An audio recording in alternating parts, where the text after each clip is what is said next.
हाँ जी मेरे दोस्तों, मेरे सीए इंटर के प्यारे प्यारे बच्चों, क्या हाल चाल है। आपका अकाउंट्स का पेपर हो चुका है, बहुत बढ़िया हो चुका है। कैसा हो चुका है? अच्छा हो चुका है, जबरदस्त हो चुका है। उसको एक बार साइड में करते हुए फटाफट से हम जीएसटी की अमेंडमेंट्स यहाँ पे एक बार डिस्कस कर लेते हैं। मैंने आपसे वादा किया था कि 20 मिनट के अंदर फटाफट से सारी की सारी अमेंडमेंट हम यहाँ पे डिस्कस करेंगे। वैसे जीएसटी की अमेंडमेंट क्लास मैंने 2 घंटे की पूरी डिटेल में मैंने यूट्यूब पे डाली हुई है। बट अगर आपको वो नहीं देख पा रहे तो इस 20 मिनट को फटाफट से एक बार जरूर देख के जाना, क्योंकि हो सकता है तुम्हारे टेक्स्ट के एग्जाम में इसमें से कम 5 से 10 नंबर का अमेंडमेंट बेस्ड क्वेश्चन तुम्हारे एग्जाम के अंदर बन सकता है। ठीक है। बाकी 8 तारीख को हम मिल रहे हैं। ठीक है जी, 8 तारीख को हम रात को मिल रहे हैं। आपका लॉ का पेपर है 8 तारीख को, फिर हम 8 तारीख को रात को मिलेंगे। पूरी रात मैं मैराथन नहीं लूंगा, क्योंकि बहुत सारे बच्चों ने बोला सर सेल्फ स्टडी भी करनी होती है। बट 8 तारीख को हम 4-5 घंटे के लिए मिलेंगे। 9 तारीख को भी हम 4-5 घंटे के लिए मिलेंगे।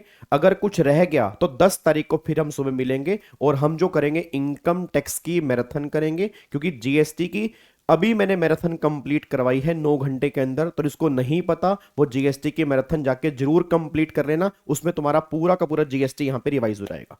अब एक बार फटाफट से यहां पे अमेंडमेंट हम डिस्कस करने जा रहे हैं सुपर फास्ट तरीके से। देखो जी, सबसे पहले जो हमारी जीएसटी की अमेंडमेंट है, जो हमने रेगुलर बैच में डिस्कस की थी, कि जो हमारी जीएसटी की डेफिनेशन थी उसके अंदर अभी तक एक तो alcoholic liquor for human consumption, इस पे जीएसटी एप्लीकेबल नहीं था। अब यहाँ पे एक पॉइंट इन्होंने और ऐड किया था, जिसको हम बोलते हैं pure form of liquor. Pure form of liquor का मतलब क्या था? अनडीनेचर, एक्स्ट्रा न्यूट्रल एल्कोहल और रेटिफाइड स्पिरिट।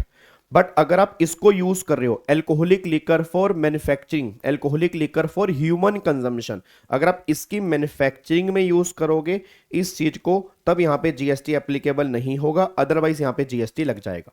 मतलब अगर आप इसका यूज किसी इंडस्ट्रियल पर्पस के लिए कर रहे हैं तो जीएसटी लगेगा। बट अगर आप इसका use manufacturing of alcoholic liquor for human consumption में कर रहे होंगे, उस केस में यहां पे जीएसटी एप्लीकेबल नहीं होगा। बाकी इसको डिटेल में विद एग्जांपल हमने डिटेल अमेंडमेंट क्लास में समझा था जी। उसके बाद फिर यहां पर सेकंड अमेंडमेंट जो आई है वो नेगेटिव लिस्ट के अंदर आई है। याद करो आपने एक शेड्यूल 3 किया होगा। शेड्यूल 3 में टोटल मिला के 6 पैरा आपने डिस्कस किए होंगे। पैरा 7 और 8 मैंने कहा था वो सीए इंटर में नहीं है। पैरा 9 और 10 इन्होंने यहां पे इंसर्ट किया था, जो हमने डिटेल में डिस्कस किया था। इसका क्रक्स क्या कहता है? क्रक्स पहली बात तो ये बात कहता है, पैरा नंबर 9 ये बात कहता है कि अगर हम जैसे फॉर एग्जांपल मैंने मैंने फॉर एग्जांपल किसी का इंश्योरेंस किया। अब मैंने फॉर एग्जांपल दिल्ली एयरपोर्ट का इंश्योरेंस किया, उनसे मैंने प्रीमियम चार्ज किया, उस प्रीमियम पर मैंने जीएसटी ले लिया। फिर क्या किया, इस इंश्योरेंस को मैंने आगे को इंश्योरेंस करवा दिया। को इंश्योरेंस का मतलब क्या है कि फॉर एग्जांपल मैंने उसका इंश्योरेंस किया, अब मैंने बोला 50% रिस्क मेरा है और 50% पोर्शन आगे मैंने को इंश्योरेंस करवा दिया 2 कंपनी के पास। अब उन 2 कंपनी को मैंने को इंश्योरेंस करवाया, तो ऑब्वियस सी बात है यहां पर प्रीमियम पे करना पड़ेगा कोई इंश्योरेंस वाले केस में। तो गवर्नमेंट कह रही जो ये प्रीमियम कोई इंश्योरेंस वाले केस में है, इस पे अब जीएसटी एप्लीकेबल नहीं होगा। रीजन, क्योंकि जब लीड इंश्योरर ने ये मेन इंश्योरेंस किया था उसने पूरे प्रीमियम पे जीएसटी ले लिया था, तो दोबारा से कोई इंश्योरेंस वाले केस में यहां पे जीएसटी एप्लीकेबल नहीं होगा। ये पॉइंट हमने इसके माध्यम से समझा था। तो यहां पर ये देखो, ये लीड इंश्योरर है जिसने इसका इंश्योरेंस किया था, तो यहां पे पूरे के पूरे 10 लाख पे जीएसटी यहां पे लग चुका है। अब जब आगे को इंश्योरेंस होगा तो इस केस में यहां पे गवर्नमेंट कह रही है अब जीएसटी एप्लीकेबल नहीं होगा, क्योंकि पूरी वैल्यू पर यहां पे 10 लाख पे जीएसटी लग चुका है। ये हमारी अमेंडमेंट नंबर 2 आई थी। तो ना तो ये गुड्स की सप्लाई बनेगी ना ये सर्विस की सप्लाई बनेगी, इस केस में जीएसटी एप्लीकेबल नहीं है। तीसरी अमेंडमेंट हमने यहां पे डिस्कस की थी, याद करो तीसरे अमेंडमेंट हमने डिस्कस की थी री इंश्योरेंस वाले केस में। ऊपर वाला कोई इंश्योरेंस वाला केस है, ये री इंश्योरेंस वाला केस है कि फॉर एग्जांपल यहां पर इंश्योरेंस करवाया, फिर इस इंश्योरेंस को आगे री इंश्योरेंस करा दिया।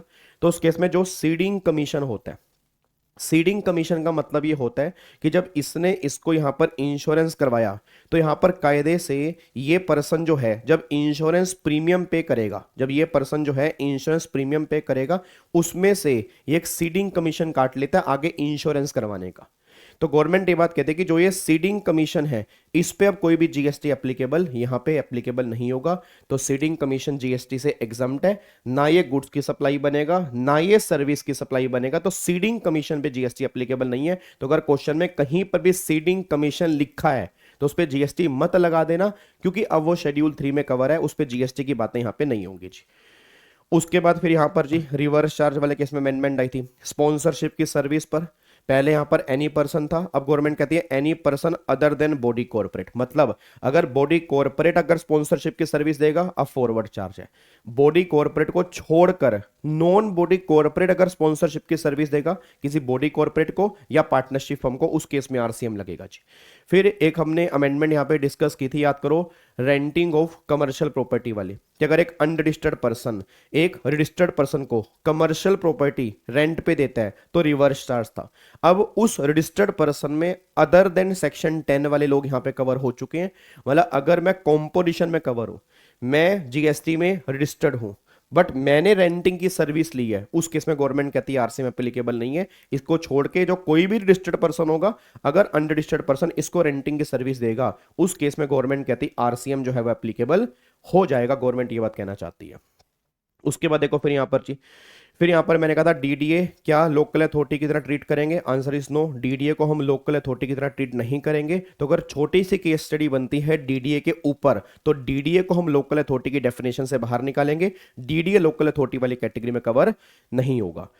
नेक्स्ट पॉइंट फिर यहाँ पे next amendment place of supply वाली, प्लेस ऑफ सप्लाई वाली अमेंडमेंट ये निकल के आती है। आजकल आप ऑनलाइन शॉपिंग करते हैं जी। अब ऑनलाइन शॉपिंग, मान लो फॉर एग्जांपल मैंने कोई ऑनलाइन शॉपिंग की, मैं जीएसटी में अनरजिस्टर्ड हूं, तो अब जो इनवॉइस इशू होगा उसमें मेरी स्टेट मेंशन करना जरूरी होगा, और जो मेरी स्टेट मेंशन की होगी वही प्लेस ऑफ सप्लाई होगी, उसके बेस पे यहाँ पे जीएसटी लगेगा। देखो यहाँ पर क्या लिखा है, चाहे कोई भी ऑनलाइन सर्विस हो, अगर कस्टमर अनरजिस्टर्ड है इनवॉइस में उसका स्टेट लिखना ही पड़ेगा, और प्लेस ऑफ सप्लाई जो होगा उसका स्टेट ही होगा, अकॉर्डिंगली जीएसटी वहां पे एप्लीकेबल होगा। ये प्लेस ऑफ सप्लाई वाले केस में अमेंडमेंट है, हो सकता है आपके एग्जाम के अंदर बन जाए। ठीक है जी। उसके बाद फिर एग्जाम्शन में छोटी मोटी अमेंडमेंट्स आई थी। ये बेकार की अमेंडमेंट है, पहले यहां पर एंड था, अब यहां पर और वर्ड आ गया, तो इसकी कोई खास इंपॉर्टेंस यहां पे है नहीं है। फिर यहां पर एक सर्विस इन्होंने नई जोड़ी है, a service any service provided by a trainer partner approve by national skill development corporation. मतलब अगर कोई इनका ट्रेनर पार्टनर जो इनसे अप्रूव है अगर वो सर्विस दे रहा है तो वो जीएसटी में एग्जम्प्ट है।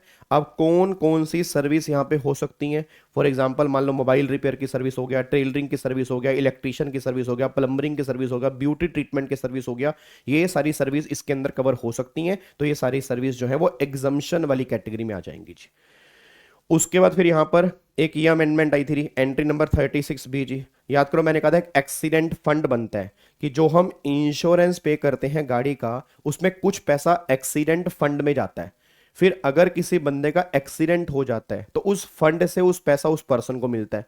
तो जितना पैसा एक्सीडेंट फंड में जा रहा है उस प्रीमियम में से उस फंड वाले प्रीमियम पे गवर्नमेंट ने बोला जीएसटी एग्जम्प्ट कर रहे हैं, बाकी प्रीमियम पे जीएसटी लगेगा, बट जो प्रीमियम में पैसा एक्सीडेंट फंड में जा रहा है उस पे गवर्नमेंट ने बोला जीएसटी एग्जम्प्ट है।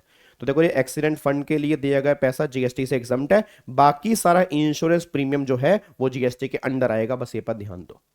ठीक है, मैं बता रहा हूँ 2 घंटे की मैंने अमेंडमेंट क्लास डाली है बहुत डिटेल में, बट बच्चों ने कहा था सर बस एक बार कंक्लूजन बता देना, ताकि एक बार जाते हुए 15 से 20 मिनट की अमेंडमेंट क्लास देख लेंगे तो कम से कम याद रहेगा। तो मैं उसकी बात यहाँ पे करा रहा हूँ जी। उसके बाद फिर यहाँ पर नेक्स्ट अमेंडमेंट जो यहाँ पर हमने डिस्कस की थी, अच्छा इसी के बारे में ही, ये एक्सीडेंट फंड का ही मैंने यहाँ पे डायग्राम बना रखा है। नेक्स्ट पॉइंट फिर, अब नेक्स्ट पॉइंट यहाँ पे निकल के आ रहा है कि फॉर एग्जांपल मान लो एमसीडी है, अब अगर मान लो म्युनिसिपल कॉर्पोरेशन अगर ये मान लो कोई सर्विस लेती है तो गवर्नमेंट ने करी अगर ये ऑफिस मेंटेनेंस की सर्विस ले रही है तो भाई फिर तो जीएसटी लगेगा, उस पर जीएसटी लगाना है। For example housekeeping, building maintenance, furniture, ये सारी सर्विस पे जीएसटी लगेगा। बट अगर म्युनिसिपल फंक्शन की सर्विस है जैसे गार्बेज कलेक्शन, वाटर सप्लाई, फिर स्ट्रीट लाइटिंग, स्लम इंप्रूवमेंट, अगर ये सर्विस ली जा रही है जो मतलब एमसीडी ने जो फंक्शन प्रोवाइड करने हैं उससे रिलेटेड कोई सर्विस ली जा रही है उस पे जीएसटी एग्जम्प्ट है। बट एमसीडी के ऑफिस की मेंटेनेंस की सर्विस ली जा रही है उस पे गवर्नमेंट ने बोला जीएसटी लगेगा, बस ये पर ध्यान दो। तो ये वाला पॉइंट यहां पे अमेंडमेंट के अंदर आया था। आईटीसी में एक अमेंडमेंट आई है, वही ओरिजिनल, आपका याद करो ओरिजिनल इक्विपमेंट मैन्युफैक्चरर, ये जो आपका ऑटोमोबाइल डीलर होते हैं, तो यहां पर मैंने कहा था कि जब ये ओरिजिनल इक्विपमेंट मैन्युफैक्चरर की फैक्ट्री से ये व्हीकल जाते हैं डीलर के पास तो वैसे तो आईटीसी में लिखा है, जब ये रिसीव होंगे तो आईटीसी मिलेगा, बट इस केस में ऐसा नहीं है। यहां पर गवर्नमेंट ने क्लैरिफाई किया था कि जैसे ही वो हैंड ओवर कर देंगे goods to the transporter at factory gate, मतलब यहीं पर ये आईटीसी क्लेम कर सकता है ये डीलर। ठीक है जी। तो सिंपल सी बात क्या निकल के, जहां पर हैंड ओवर किया, रिसीविंग पर नहीं, जहां पर हैंड ओवर किया ट्रांसपोर्टेशन के लिए, अब वहां पे आईटीसी क्लेम करेगा, चाहे वो 2 दिन के बाद पहुंच रहा है, बट आईटीसी वो यहां पे क्लेम करेगा। बट अगर आपने इसको बिजनेस पर्पस में यूज नहीं किया, आईटीसी नहीं मिलेगा। अगर आपने नॉन बिजनेस पर्पस में यूज किया, या goods lost, stolen, destroy, write off dispose off by gift और फ्री सैंपल, अगर कुछ ऐसा हो गया, उस केस में आईटीसी ब्लॉक है। ये बात तो हमने पहले भी 17(5) के अंदर पढ़ी हुई है, बस ये पर ध्यान दो जी। उसके बाद ये उसी का डायग्राम है जी। उसके बाद टैक्स इनवॉइस वाले चैप्टर में अमेंडमेंट आई थी, याद करो जी। वैसे तो इनवॉइस इशू करने की टाइम लिमिट होती है 30 दिन और 45 दिन। 30 दिन आपकी नॉर्मल केस में, 45 दिन बैंकिंग कंपनी वाले केस में, बट वो तब होता है जब फॉरवर्ड चार्ज में कवर हो। याद है, रिवर्स चार्ज के अंदर सेल्फ इनवॉइस रेज करना पड़ता है रिसीवर को, कब? जब सप्लायर अनरजिस्टर्ड होता है। वैसे तो रिवर्स चार्ज में सप्लायर इनवॉइस रेस करता है, बट अगर सप्लायर अनरजिस्टर्ड है, उस केस में रिसीवर को सेल्फ इनवॉइस रेस करना पड़ता है। तो यहां पर एक टाइम लिमिट आई है 30 दिन के अंदर।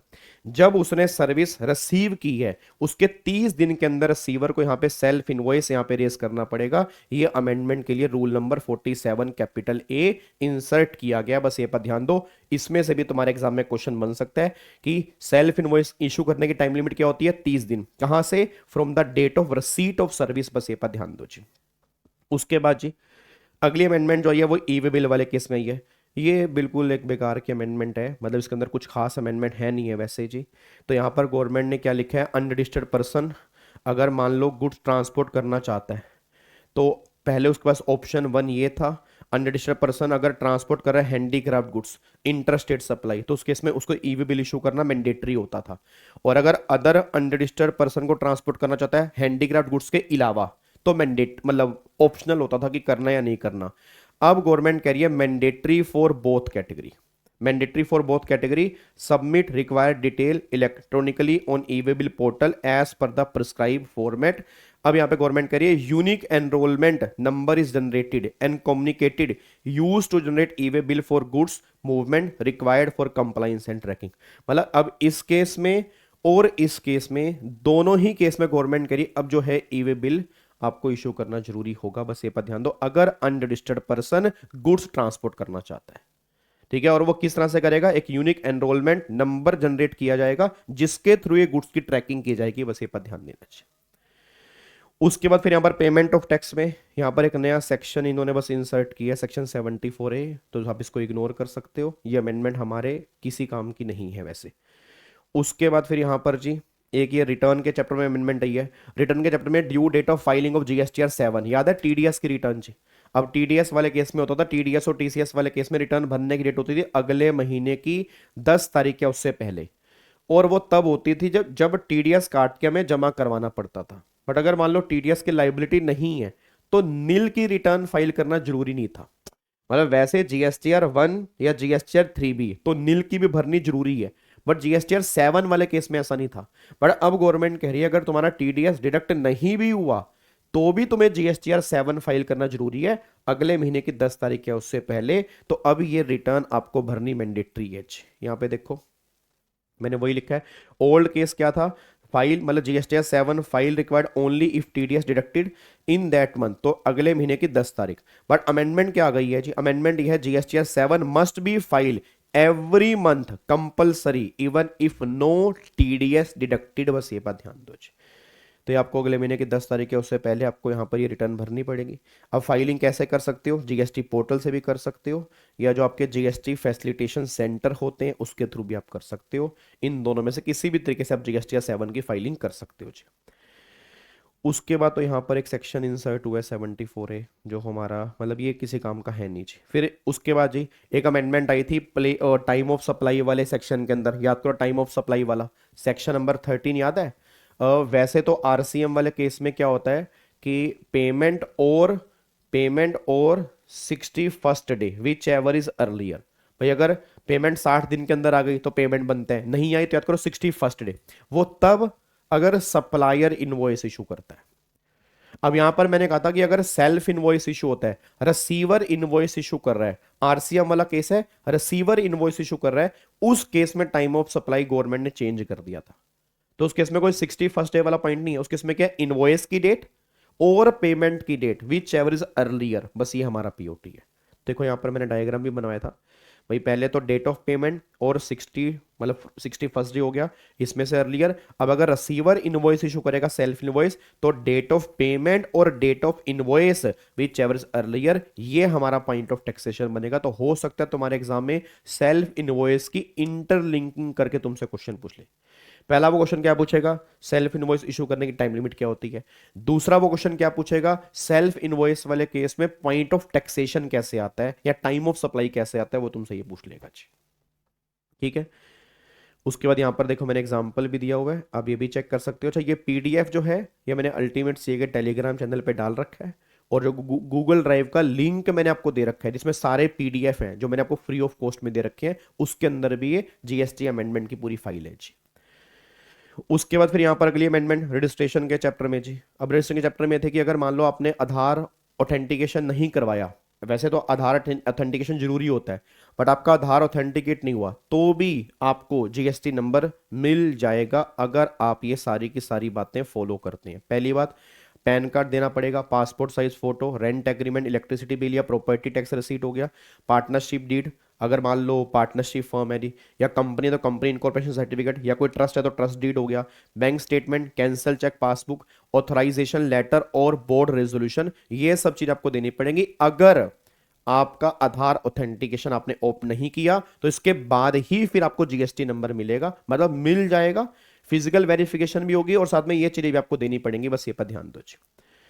फिर यहां पे गवर्नमेंट कह रही है ग्रांट टेम्परेरी आइडेंटिफिकेशन नंबर। ये क्या है, ये कहना चाह रहे हैं मान लो एक पर्सन है जो रजिस्ट्रेशन करवाने के लायबल नहीं है, बट फिर भी उसको जीएसटी की पेमेंट करनी पड़ रही है। मान लो वो उसका इंपोर्ट, मान लो फॉर एग्जांपल इंपोर्ट वाला केस है, या वो रिवर्स चार्ज में कवर है, तो उसको, अगर जो बंदा रिवर्स चार्ज में कवर होता है तो उसको लाइबिलिटी नहीं होती रजिस्ट्रेशन की, बट फिर भी उसको जीएसटी पे करना पड़ रहा है, तो उस केस में उसको एक टेम्परेरी आइडेंटिफिकेशन नंबर इशू कर देंगे और ऑर्डर पास किया जाएगा GST REC form number 12 part number B में, इसमें ऑर्डर पास करेंगे और ये नंबर उसको इशू किया जाएगा, इसके बेस पर वो यहाँ पे जीएसटी पे करेगा।